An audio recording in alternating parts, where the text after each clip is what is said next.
Donc, je viens de lancer la VOD du Tech Talk. Ceux qui sont en live, vous pouvez dire bonjour à ceux qui regardent la rediff. Pendant ce temps, moi, je vais vous parler un petit peu des news qu'on va aborder aujourd'hui.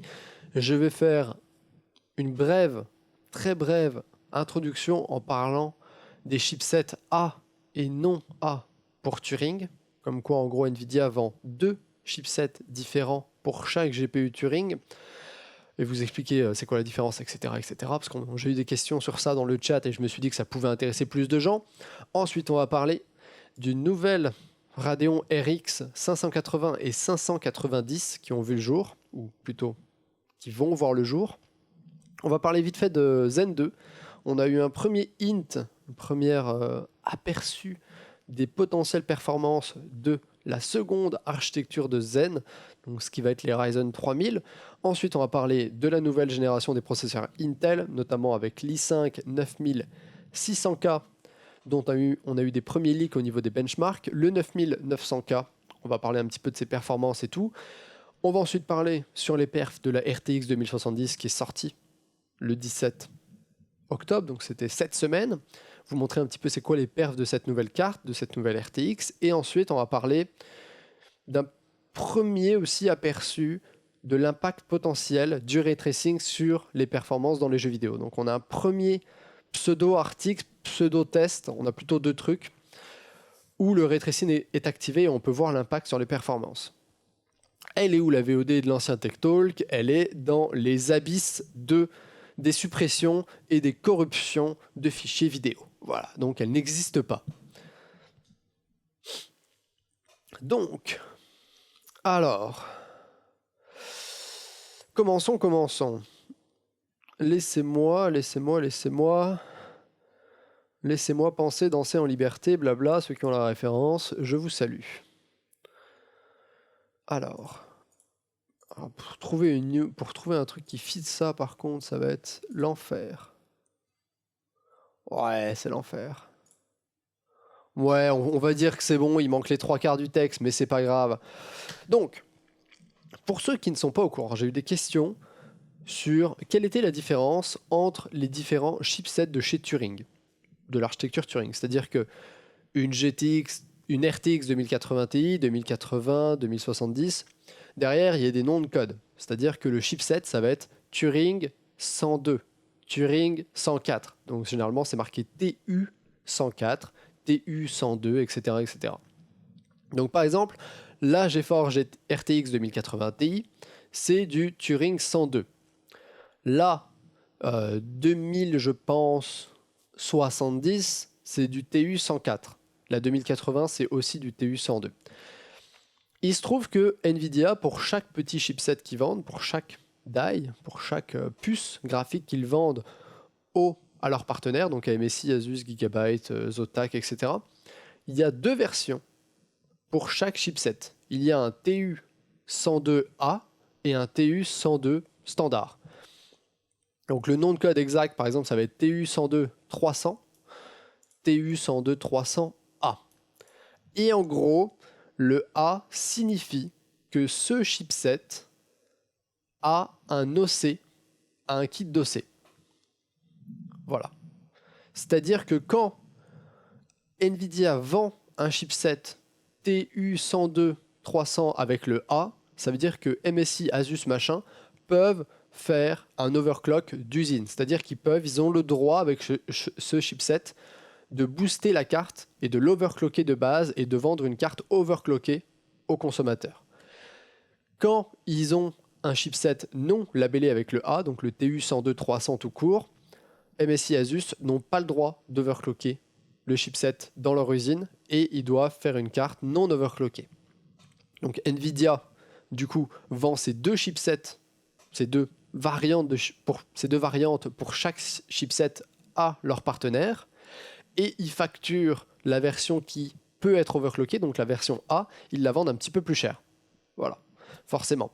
Ce qui veut dire que toutes les cartes qui vont sortir au MSRP, donc au prix conseillé qui a été annoncé par Nvidia, 999 € pour la 2080 Ti, 699 € pour la 2080 et 499 pour la RTX 2070. Généralement, ça va être des cartes qui vont avoir le chipset non labellé A et qui ne vont pas du coup être overclockés de base par les marques custom.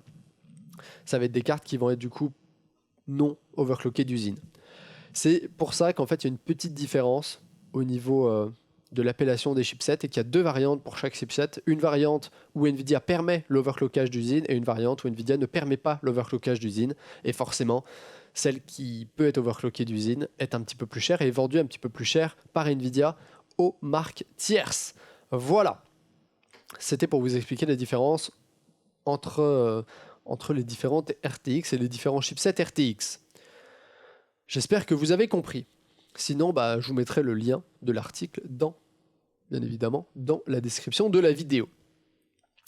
Bon, continuons les amis, continuons avec AMD qui liste une nouvelle RX 580, mais qui apparemment aurait moins de processeurs de calcul, ou plutôt de cœur de calcul, ce qui est les stream processors chez AMD, que la version de base qui était sortie.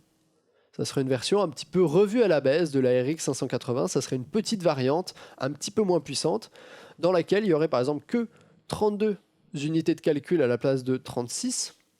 Il y aurait seulement, au niveau des fréquences aussi, ça serait un petit peu revu à la baisse, on serait à 1168 fréquences, enfin mégahertz pour la fréquence de base, et 1284 pour la fréquence boostée, alors qu'on était à 1257 et 1300.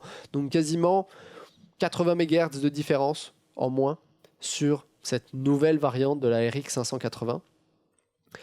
Il y a également Nvidia qui est arrivé avec une nouvelle GTX 1060, oui 1060, une nouvelle variante de la GTX 1060 avec le même nombre de queues d'accord, les mêmes fréquences, le même nombre d'unités de calcul, de texture mapping unique. Le seul truc qui change sur la nouvelle GTX 1060 que vous pouvez trouver maintenant, c'est qu'elle est passée en GDDR5X à la place de la GDDR5 classique. Toutes les GTX 1060 étaient sur de la GDDR5, que ce soit les 3 Go ou les 6 Go. Et là, Nvidia a sorti une petite variante de la version 6 Go avec de la GDDR5X. Voilà, ce qui peut peut-être booster un petit peu les performances de la GTX 1060. Bref, donc une nouvelle RTX 580 qui voit le jour avec des performances un petit peu revues à la baisse. Et tout ça peut-être pour annoncer l'arrivée de la nouvelle RX 590. Et oui, vous avez bien entendu, apparemment AMD travaille sur, enfin plutôt va sortir très prochainement une nouvelle Radeon RX 590. On a ici un modèle de chez Asus, donc la version Strix, qui apparemment est simplement un petit refresh de Polaris en 12 nanomètres avec 8 Go de mémoire. Donc on a les premiers benchmarks qu'on a pu voir de cette Asus RX 590. Il semblerait qu'on ait une fréquence de 1545 MHz et 8 Go de GDDR5 en VRAM qui tourne à 2000 MHz. Ce qui veut dire qu'on est un peu plus puissant que la RX 580. C'est peut-être pour ça qu'ils ont diminué un petit peu les performances, enfin qu'ils ont fait une variante de la RX 580 avec des performances un petit peu plus moindres, mais du coup qu'ils ont, pour pouvoir sortir cette RX 590 qui est un peu plus puissante et qui vient un peu combler un petit trou et essayer de grappiller des parts de marché avec à Nvidia en attendant les séries 7 nanomètres et les nouvelles cartes graphiques de chez AMD qui vont arriver très prochainement. Donc, comme vous pouvez le voir, on n'a pas beaucoup d'informations pour l'instant. Ouais, on ne sait pas exactement combien il y a de cœurs sur cette carte, si ça va être machin. On a juste les fréquences pour l'instant et des premiers scores sur ce qui a l'air d'être 3D Mark. Mais je ne sais pas quel, je pense que c'est 3D Mark, mais on ne sait pas quel test c'est exactement. Bref, tout ça un petit peu pour temporiser ces sorties, cette sortie surtout de la nouvelle carte de la 590 qui pour moi est un petit peu... c'est un petit peu un placebo, quoi. C'est à mon avis pour faire patienter les gens en attendant le CES 2019 où là AMD est censé annoncer en janvier prochain leur nouvelle carte gravée en 7 nanomètres et leur nouvelle génération de GPU.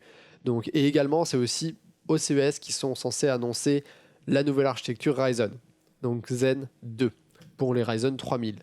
Donc il y aura certainement beaucoup de choses qui vont être annoncées au CES du côté d'AMD.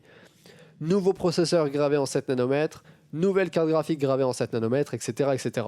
Donc là, à mon avis, c'est plutôt un moyen de temporiser, de sortir une carte qui est un tout petit peu plus puissante que la 580, mais qui est incapable d'aller chercher le haut de gamme de chez Nvidia. En parlant de Zen 2, on a eu une petite information par rapport aux performances de ces processeurs-là, notamment au nombre d'instructions par cœur, qui est l'IPC. C'est généralement un truc sur lequel AMD est assez, pas en retard, mais est moins bon qu'Intel. C'est notamment pour ça qu'Intel est meilleur en jeu, parce qu'ils ont un IPC, leurs processeurs ont des IPC qui sont plus élevés. IPC, instruction par cœur, c'est le nombre d'instructions et de calculs, d'opérations qu'un cœur peut faire chaque seconde. Et généralement, Intel a des IPC qui sont plus hauts qu'AMD, et les jeux aiment les IPC très hauts. Ils en profitent beaucoup, et c'est ce qui permet d'avoir un peu de meilleure performance. Donc il semblerait qu'avec cette nouvelle architecture, selon Bit & Chips, qui est à mon avis c'est un blog d'hardware anglophone, nous affirme que de Zen Plus à Zen 2, il y aura environ 13% d'amélioration au niveau du nombre d'instructions par cœur pour la nouvelle architecture de chez AMD. Ce qui est du coup plutôt excellent pour tout ce qui est task scientifique, donc tout ce qui est multitâche, etc. Donc ils ont pu tester, à mon avis, en multitâche, où ils ont eu des informations, où ils ont eu des fuites d'informations par rapport à ça. Bon, je vais simplement dire que comme ils n'ont pas de données de jeu, ils ne peuvent pas se prononcer, c'est ça le thème que je cherchais, se prononcer sur les performances en jeu et les IPC en jeu. Mais 13% d'IPC sur le multitâche, généralement, ça va permettre d'avoir des meilleures performances en jeu. Voilà. Et c'est en plus en moyenne, c'est-à-dire que certains processeurs peuvent avoir peut-être un petit peu plus d'IPC, d'autres en auront peut-être un petit peu moins. Ou en tout cas, voilà. Donc c'est les premières informations qu'on a sur la nouvelle architecture Zen. C'est pas grand-chose, mais ça peut montrer que on va dans le bon sens et qu'AMD grappille du terrain et grappille des performances parce qu'on a des améliorations qui se font petit à petit sur leur nouvelle architecture. 13% d'IPC, c'est pas dégueu. Ça va permettre d'avoir pas mal de performance en plus, surtout si le 7 nanomètres permet d'avoir des fréquences qui sont un petit peu plus hautes, ça va également grappiller des performances en plus, etc. etc. Donc, je pense qu'on est plutôt bien du côté d'AMD avec ces prochains processeurs en 7 nanomètres. Je m'attends à quelque chose qui soit vraiment, vraiment performant et qui vienne vraiment concurrencer Intel. Et je pense que je suis pas loin. On n'est pas loin d'avoir raison, je veux dire. C'est que on va l'avoir. Il y a peu de chances qu'il se loupe et il y a peu de chances qu'on ait un truc qui soit décevant. Vu comme Ryzen 1 et Ryzen 2 étaient concluants et ont été bénéfiques pour le marché du PC, et ont été, je veux dire, c'est clairement des processeurs qui sont extrêmement efficace, extrêmement bon pour un prix qui est dérisoire par rapport à ce que fait Intel. Quand vous regardez un peu les performances que vous avez avec un Ryzen par rapport au prix que vous payez, c'est quasiment imbattable. Intel ne peut pas faire ça. Intel va proposer des performances qui sont supérieures, c'est sûr, mais à des prix qui sont généralement bien au-delà de ce que Ryzen propose. C'est-à-dire qu'il n'y a qu'à voir le 9900K qui est à 500 balles, à quoi 15% de performance en plus par rapport au 2700X de chez Ryzen, et il coûte 2 fois plus cher, ou presque 2 fois... Non, il coûte 2 fois plus cher, parce que le Ryzen 2700, on peut le trouver à 300 €. Le 9900K, on le trouve à 580, 600 €. Donc c'est quasiment 2 fois plus cher. Donc voilà, donc à mon avis, cette nouvelle génération Zen va être excellente. Et ça promet que du bon. Bon, on va parler un petit peu de Intel maintenant. Intel, le 9600K, qui n'avait pas du tout été annoncé. Intel n'en a quasiment pas parlé. Ils ont juste dit, le 9600K va sortir, mais on n'a aucune date de sortie officielle par rapport à celui-ci. Pareil pour les prochains i3, on ne sait pas, parce que forcément, Intel dévoile en premier lieu les processeurs les plus puissants, donc les i9 et les i7. Mais on a des premières fuites par rapport à ces performances. Donc, et d'ailleurs, il y a même des gens qui ont réussi à l'overclocker jusqu'à 5.2 GHz avec un ventirad standard, donc avec du air cooling standard. On n'est pas sur du water cooling custom, on n'est pas sur du water cooling AIO, on n'est pas sur du refroidissement à l'azote liquide, non, non. On est sur un ventirad standard et ils ont réussi à le monter à 5.2 GHz. C'est des Asiatiques qui ont fait ça. Donc ces benchmarks, ces fuites de benchmarks nous viennent de l'Asie directement, et cet overclock aussi. Et comme on peut le voir sur, je pense que c'est Cinebench, voilà, sur Cinebench R15, ça c'est quand il était à 5.2 GHz, il atteint un score de 1200 points sur Cinebench, ce qui est plutôt très très très bon. Et je pense qu'il a un score de, voilà, ici un petit résumé, 1134 sur Cinebench avec les fréquences de base et 1207 avec une fréquence à 5.2 GHz, ce qui est quand même assez énorme en termes de fréquence. C'est très très haut, plutôt très très haut. Donc voilà, ça, on reste sur un seeker sans hypertrading, mais seeker sans hypertrading, avoir 1000 points sur Cinebench, c'est quand même plutôt pas dégueu. C'est quand même plutôt pas dégueu.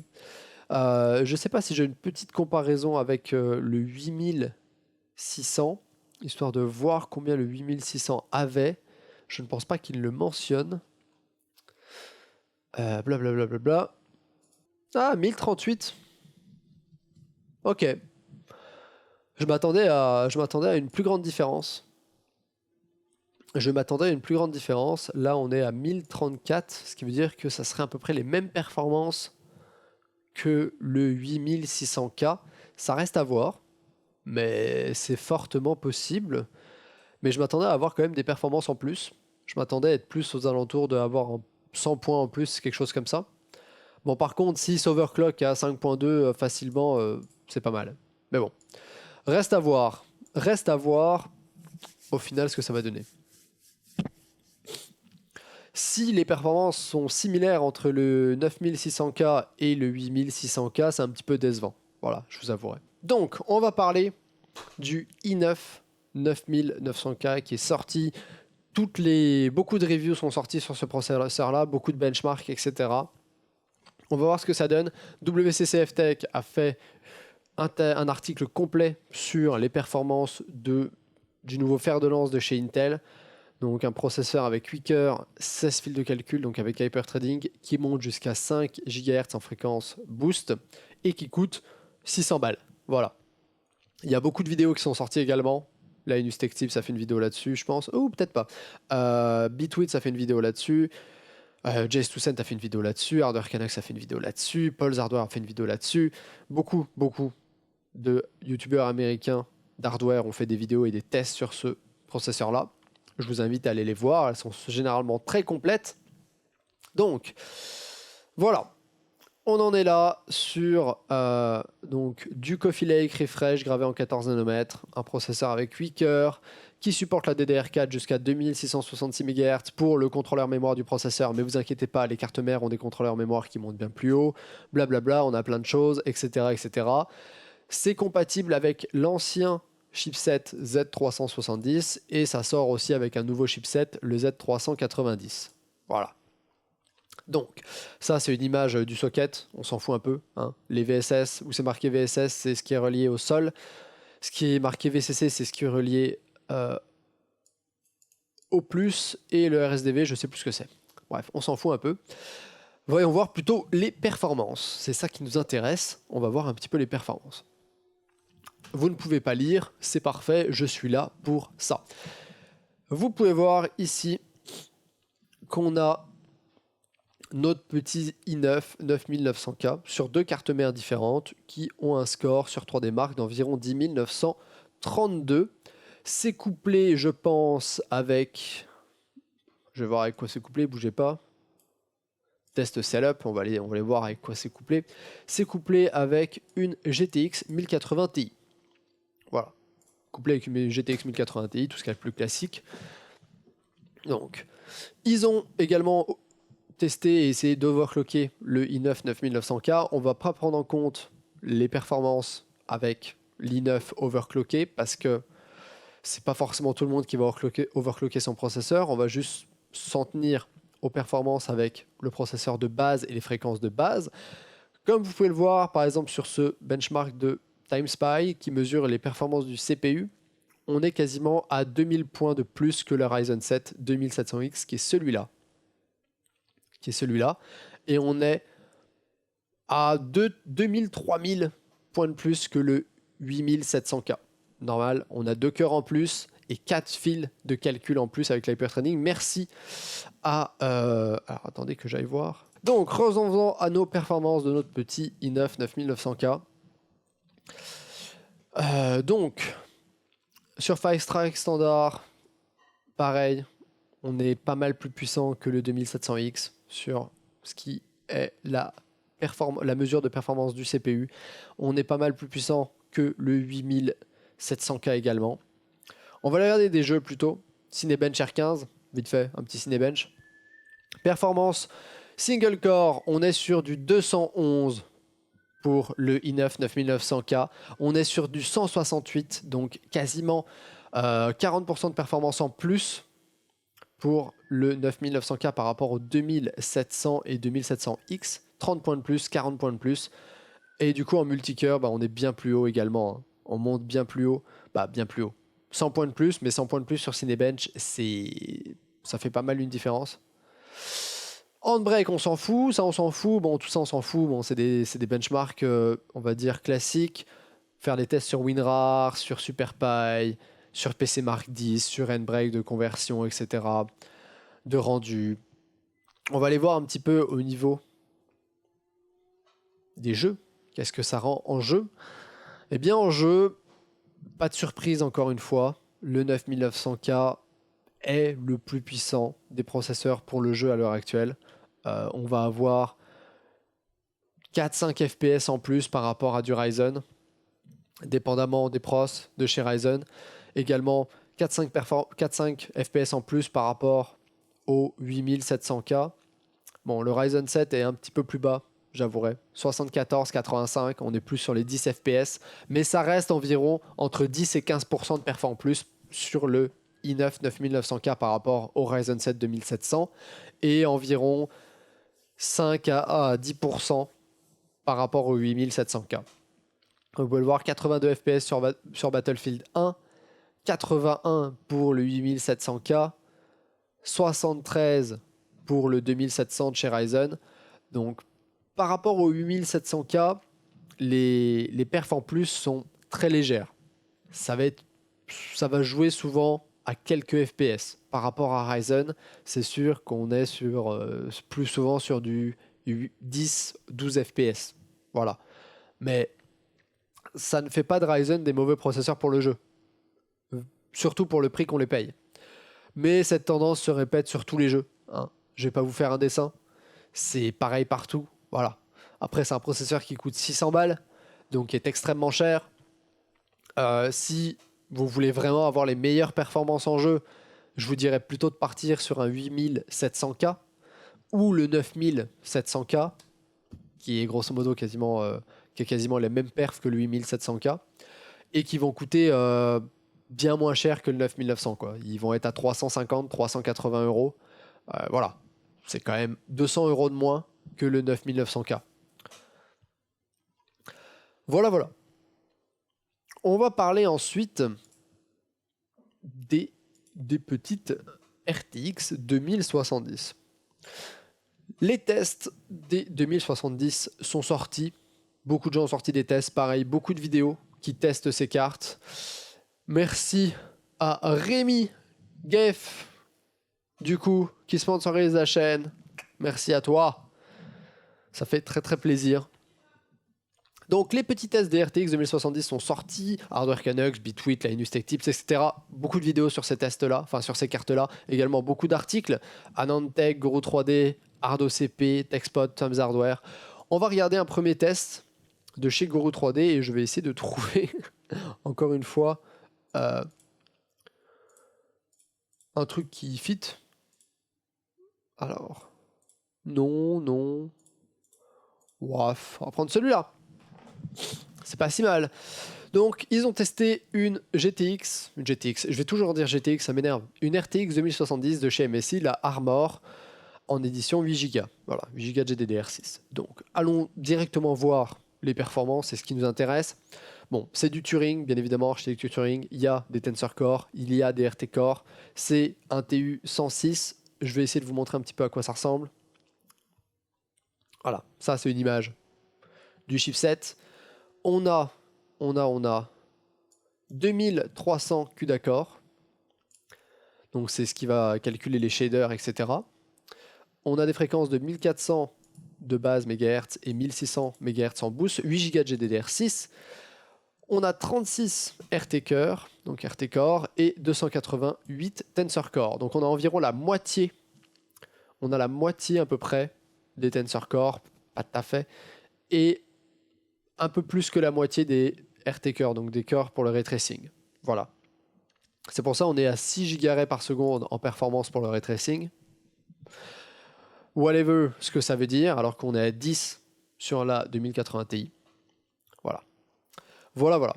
Voyons voir les petites performances en jeu. On va commencer par Battlefield 1. Battlefield 1, RTX 2070 en 1080p, Ultra, avec DirectX 12 activé, on est à 160 fps et on fait copain avec la GTX 1080 Ti. Et on est plus puissant qu'une Titan X version Pascal, on est bien plus puissant qu'une GTX 1080. On vient faire vraiment copain avec la 1080 Ti en 1080p. Avec des compas sur des, on va dire, des résolutions un petit peu plus élevées, donc 1440p ou la 4K, on est un tout petit peu moins performant que la 1080 Ti, mais on est toujours bien plus performant que la 1080. Comme vous pouvez le voir, la 1080 ici, 103 fps, alors qu'ici on est à 123, donc 20 fps en plus. Par contre, on est un petit peu derrière, on perd environ 8 à 9 fps par rapport à la 1080 Ti. Voilà. Donc, vraiment, ça va être très léger au niveau de la différence entre la 1080 Ti et la 2070, même si la 2070 est derrière. Mais par contre, on a une bonne différence entre la 1080 et la 2070. En tout cas sur Battlefield 1. Shadow of the Tomb Raider, on va regarder quelques jeux, on va pas tous les faire, vous inquiétez pas. Cette fois-ci, grosse différence en 1080p avec la 1080 Ti. Comme vous voyez, 20 fps en plus sur la 1080 Ti. Et très peu de différence avec la 1080. 4-5 fps. Et à peu près le même scénario quand on passe en 1440p ou en 4K. Peu de différence avec la 1080, 2-3 fps en plus. Par contre, pas mal derrière la 1080 Ti. Si on passe sur Far Cry 5, par exemple, tiens, Far Cry 5, je vais faire des jeux que je connais, que j'aime bien. On fait, là par contre, copain avec la 1080, ce qui est un petit peu plus normal. En 1440p, copain avec la 1080, pareil, un petit peu de vent, et pareil en 4K. Je vais essayer The Witcher 3, et puis on va regarder aussi GTA 5, je pense, après. The Witcher 3, c'est des gros graphiques. The Witcher 3, par contre, pareil, cette fois-ci, on retrouve la même tendance un petit peu que sur Battlefield 1, c'est-à-dire qu'on a 15 FPS en plus par rapport à la 1080. Par contre, on est 15 FPS derrière la 1080 Ti en 1080p. Dès qu'on passe en 1440p, l'écart se réduit par rapport à la 1080. Par contre, on a toujours cet écart de 20 FPS par rapport à la 1080 Ti, et pareil en 4K. Et le dernier jeu que je voulais tester, que je voulais voir, c'était GTA 5, où là, même tendance, copain avec la 1080, et un peu moins puissante que la 1080 Ti. Voilà. Donc, on va essayer de voir s'ils n'ont pas un petit graphique, s'ils n'ont pas un petit graphique résume tout ça. Les performances, real time, ok, bon. Real time ray tracing. Fais voir ça. Combien tu t'en sors là-dedans? Ah, mais c'est 3D Mark qui a mis à jour leur outils de benchmark et qui propose maintenant un test pour faire du ray tracing en temps réel avec DXR. Et apparemment, c'est un nouveau benchmark qui est disponible.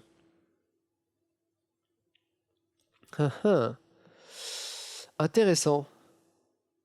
Intéressant. Et du coup, à la fin, tu as un score, etc. Bref. C'est plutôt une démo pour montrer des XR plus que vraiment technique à mon avis. Donc est-ce qu'il n'y a pas une petite conclusion là-dessus, un petit résumé des performances? Non, non, pas un petit résumé des performances, non? Non, il n'y a pas de petit résumé des performances? Ok, on va aller voir du côté de Anantech, voir si eux n'ont pas un petit résumé des performances. Ça serait plutôt intéressant. Non, aucun n'a fait un petit résumé des performances en pourcentage sur plusieurs jeux, etc., etc. Ce qu'il faut retenir par rapport à cette RTX 2070, c'est que on a des performances qui sont un petit peu supérieures au 1080. Ça va être assez léger, ça dépend des jeux. Il y a des jeux où vous allez gagner 5% d'images par seconde, donc vous allez passer de 80 à 85 ou un 80 à 83. Il y a des jeux où ça va être un petit peu plus notable, où on va gagner 10 à 15% de performance en plus, donc ce qui se traduit par 15 FPS grosso modo en plus. On va être un petit peu moins puissant, pas mal moins puissant que la 1080 Ti par contre. On va être 15-20% en moins de perf en moins par rapport à la 1080 Ti. Et au niveau du prix, par contre, on est aux alentours des 500, 550, 600 euros. Donc si vous achetez les premières versions custom qui sont sorties, les assez haut de gamme, ça va tourner autour des 600 euros. Ce qui fait que ça va être plus cher qu'une 1080 et un peu moins cher qu'une 1080 Ti neuve. Par contre, si vous arrivez à dégoter une 2070 à 500 euros, là où c'est 500, 520 euros, là vous allez avoir des performances qui sont un tout petit peu supérieures à une 1080 pour quasiment le prix d'une 1080 neuve, hein, pas d'occasion, j'exclus le marché d'occasion, avec le DLSS pour les futurs jeux et le ray tracing pour les futurs jeux. Voilà. C'est peut-être un petit peu plus rentable. Je trouve que c'est une carte qui est bien plus rentable en termes de performance prix que la 2080 et que la 2080 Ti. La 2080 pour moi ne sert quasiment à rien. La 2080 Ti, elle sert parce que c'est la carte la plus puissante et si tu veux le maximum de performance, ben c'est plus puissant qu'une 1080 Ti. Et en plus, tu as les nouvelles technos qui vont arriver. La 2080 pour moi ne sert à rien parce qu'elle est trop chère. Autant acheter une 1080 Ti. Par contre, la 2070 est, elle, très intéressante parce que bah, si elle coûte 500, 520 balles, 530 balles, t'es un tout petit peu plus performante qu'une 1080.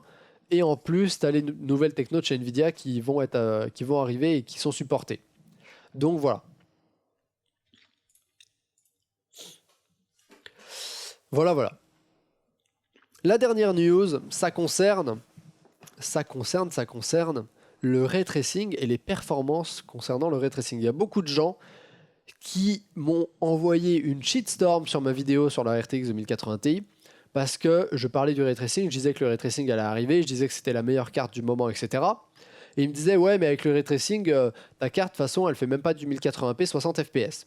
Parce qu'ils se sont basés sur une ou deux vidéos qui sont sorties le jour même de la Gamescom sur Tomb Raider, sur Shadow of the Tomb Raider, où le jeu tournait en 1080p 60 fps avec le ray tracing activé. C'était une démo qui a été préparée tellement vite pour la Gamescom, parce que ce qu'il faut savoir, c'est que les gens de chez Eidos Montréal, etc., pour la Gamescom, pour préparer les démos de Shadow of the Tomb Raider, ou même Battlefield 1, ou Metro Exodus, ils ont eu 1 à 2 semaines pour implémenter le ray tracing dans leur jeu, parce qu'ils n'avaient pas les cartes avant ça. Nvidia a envoyé les cartes au dernier moment, juste avant la conférence, ou une semaine et demie avant la conférence, pour que les devs puissent implémenter en une semaine le ray tracing et avoir des démos un peu potables pour la Gamescom.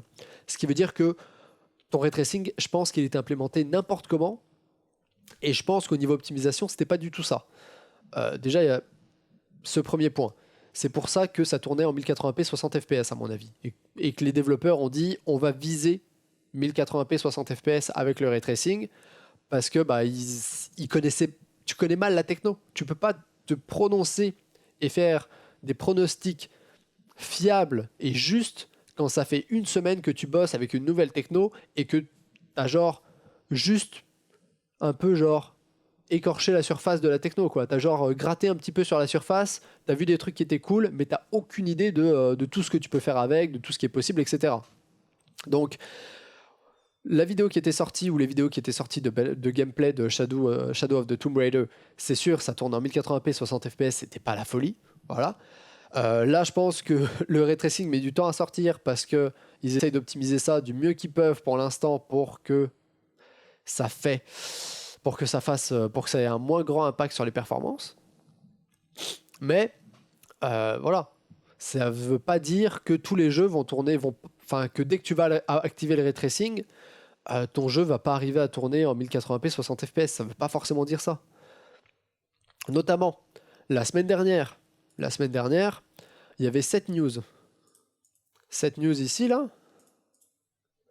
Je vous en avais parlé.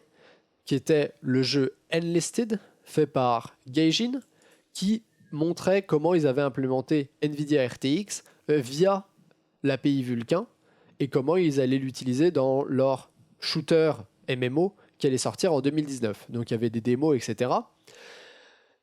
Et ce que j'avais pas fait gaffe, je vais vous mettre ça en plein écran. Voilà, je vais cacher ma gueule. Je vais vous mettre ça en plein écran. C'est que pendant les démos, en haut ici, vous le voyez peut-être pas, mais il y a le nombre de FPS. Sachant qu'en bas, vous le voyez, c'est marqué que on est sur de l'illumination globale en temps réel, ce qui est le RTX, ou en tout cas une des fonctionnalités du RTX qui est de faire de l'illumination globale. Ça peut être aussi les ombres, etc. Là, c'est l'illumination globale. Qu'on n'a aucun truc qui est précalculé, qu'on est en 4K, je pense, ou je sais plus où c'était marqué. Blablabla. Qu'on était en 4K, je pense que c'était marqué. C'était marqué en 4K. Ici, c'était marqué en bas, c'était marqué les démos sont en 4K. Les démos sont en 4K. Et en haut, on a le nombre de FPS. Ici, on est à 118 FPS. Donc en 4K, 118 FPS avec le ray tracing d'activer. Voilà. Je suis d'accord que c'est pas forcément très représentatif parce que c'est pas tout le jeu. Le jeu est pas forcément en train de. C'est genre une scène précise, machin, etc. Mais c'est quand même du temps réel. Et le jeu tourne à 120 FPS. D'accord, quand le jeu sera sorti et que le RTX sera certainement activé avec tous les joueurs qu'il y aura, etc., on va certainement être à moins que ça, mais on est en 4K. Donc allez pas me dire que la carte va pas pouvoir faire du 1080p 60 FPS. Là, il le désactive. On est toujours à peu près à 120 FPS, ce qui veut dire qu'en activant le RTX pour l'illumination globale dans certains cas, comme ça tourne sur les RTKers et que ça se fait en parallèle, dans certains cas, même si du coup, il y a un temps de rendu qui est lié à ça, ça peut se faire suffisamment rapidement pour ne pas impacter le nombre de FPS. Et les autres parties de la démo, là par exemple, bon là il n'y a rien, mais ici il est à 119, etc. Là j'arrive pas à voir parce que c'est trop clair. 117. Il y a d'autres moments où il est à peu près à 95. Ouais, là, il est à 90, 95. Mais voilà, il est au-dessus de 90 FPS. Ça m'étonnerait que ce soit 4K cette vidéo. C'est pas trop possible. Si, c'est en 4K. Je veux dire, voilà. Voilà. C'est en 4K. c'est en 4K, plus de 90 FPS. Et apparemment, il y avait une démo à la Gamescom qui était disponible et qui renaît en 4K au-dessus de 90 FPS avec le RTX activé. C'est ce qui est marqué ici. Et d'ailleurs, en gros, le mec lui pose une question. Vous disiez qu'à la Gamescom 2018, Enlisted renaît en 4K avec plus de 90 FPS en utilisant le RTX. C'est assez surprenant, sachant que d'autres jeux comme Metro Exodus ou Battlefield 5 run seulement ou tournent seulement en 1080p. Et le mec répond RTX. Le RTX c'est un nouvel outil. C'est pas forcément un nouveau pipeline qui va remplacer la rasterisation. Et ce que font les développeurs avec cet outil, ça dépend de leur but, de leur créativité et des ressources qu'ils ont. Donc en gros, il y a des devs qui vont arriver à mieux implémenter le RTX que d'autres. Également, il y a des devs qui ont plus de place pour implémenter le RTX dans leur jeu que d'autres. Et également, il y a une autre démo que je vais vous montrer, qui en gros est une démo de Remedy, qui est le studio qui est à l'origine de Quantum Break. Désolé, je me suis trompé, c'est celui-là que je voulais mettre. Voilà. Le studio qui a fait Quantum Break, donc Remedy, qui apparemment a fait des nouveaux tests sur son moteur, qui s'appelle le Northline Engine, pour comparer les performances d'un rendu au niveau d'un benchmark avec ou sans ray tracing. Apparemment, en activant le ray tracing, on ajoutait 9,2 millisecondes supplémentaires pour le rendu.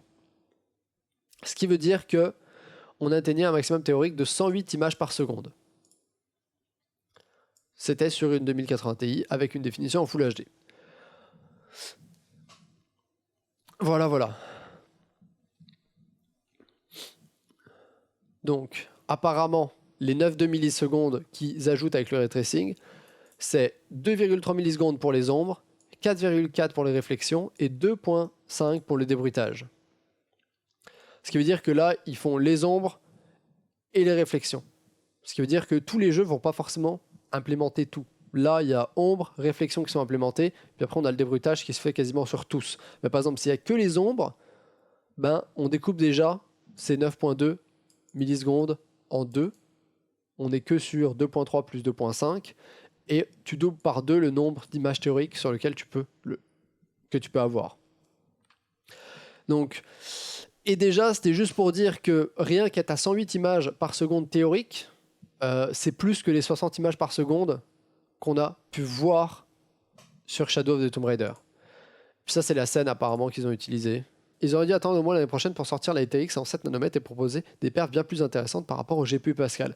Je suis d'accord avec vous sur ce point-là. Je suis totalement d'accord qu'ils auraient certainement dû attendre un petite année de plus pour sortir les GPU en 7 nanomètres et du coup proposer vraiment un énorme gap d'un point de vue des performances et avoir le ray tracing qui, en 7 nanomètres, je pense qu'on serait sûr que ça tournera bien.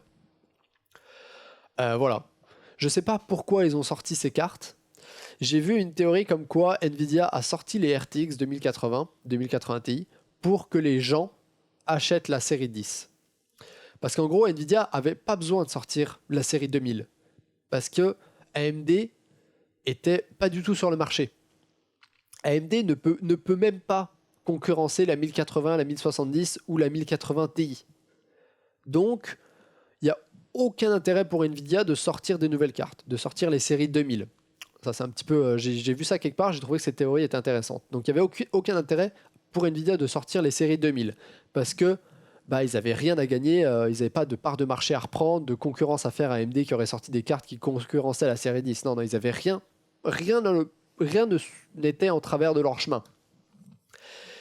Et en fait, la théorie, c'est qu'ils ont sorti ces cartes RTX pour que les gens achètent la série 10. Parce qu'il s'avère que Nvidia a des stocks énormes de GPU Pascal. Ils ont eu un retour de je ne sais plus quel fabricant, je pense que c'est Dell ou HP, qui leur a retourné une quantité énorme de cartes, donc de série Pascal, donc des 1070, des 1060, des 1080, des 1080 Ti. Je pense que c'était genre des palettes et des palettes entières de cartes qui ont été retournées à Nvidia parce que Dell et HP en voulaient plus. Je sais plus exactement c'est lequel des deux, mais c'était une news qui avait popé en mars-avril. Et là, je pense que Nvidia a trop de stock pour les GPU en série 10. 304 GPU retournés, c'est ça, 300 000 cartes graphiques qui ont été retournées à Nvidia. Donc vous imaginez, ils ont des stocks énormes en série 10, que ce soit 1060, 1050, 1070, 1080, 1080 Ti. Comment est-ce que tu fais pour que les gens achètent ces cartes-là? Comment faire pour que les gens achètent ces cartes-là? Eh bien, tu les fais passer pour, au final, des cartes qui sont pas si chères que ça et qui ont un bien meilleur rapport performance-prix. Comment faire croire aux gens, ou pas faire croire aux gens, mais comment montrer aux gens que ces cartes ont un très bon rapport performance-prix? Sortir des cartes qui sont plus chères, mais avec pas forcément beaucoup de performance en plus. Aka la série RTX 2000. En gros, Nvidia sort les RTX 2070, 2080, 2080 Ti, qui ont des prix bien plus chers que la série 10, des performances un peu supérieures, mais des prix qui explosent tout. Ils justifient ça avec le ray tracing et le DLSS, mais en vrai, peut-être ce qui se cache derrière, c'est que les prix sont élevés pour que les gens se disent « Ah au final, la 1080 Ti, c'est un vachement bon rapport qualité-prix par rapport à la 2080 ou la 2080 Ti. » Pareil pour la 1070, pareil pour la 1080.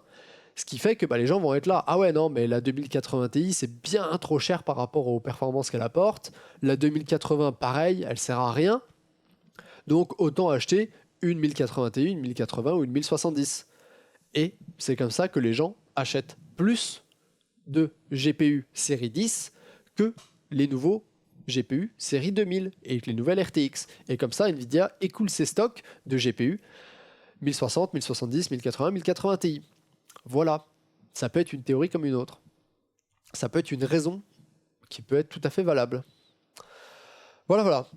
C'est un revendeur qui a rendu 300K, pas la combinaison de tous. Oui, non, c'est juste un revendeur qui a rendu 300 000 GPU à Nvidia. Après, ils en avaient déjà du stock, et il y en a d'autres qui en ont rendu d'autres. Excuse-moi, mais tu peux expliquer pourquoi la 2080 ne sert à rien? En fait, c'est pas qu'elle sert à rien, c'est que la 2080 est plus chère qu'une 1080 Ti, sauf que la 1080 Ti a autant de performance. Et comme il n'y a aucun jeu pour l'instant qui supporte le ray tracing ou le DLSS, les gens vont avoir tendance à se tourner vers la 1080 Ti, qui est moins chère et qui a autant de performance en jeu sur les jeux actuels, sans DLSS et sans ray tracing. Donc les gens vont avoir tendance à plus acheter la 1080 Ti, clairement. Bref, voilà, c'est tout pour ce Tech Talk. J'espère que ça vous aura plu. N'hésitez pas, à ceux qui regardent en rediff et en VD, de me donner vos avis par rapport à cette dernière théorie dont j'ai parlé, et puis à me laisser vos questions et remarques en commentaire, bien évidemment. Likez si vous avez liké, dislikez si vous avez disliké, et puis comme d'habitude, moi je vous dis, à ciao, bonsoir.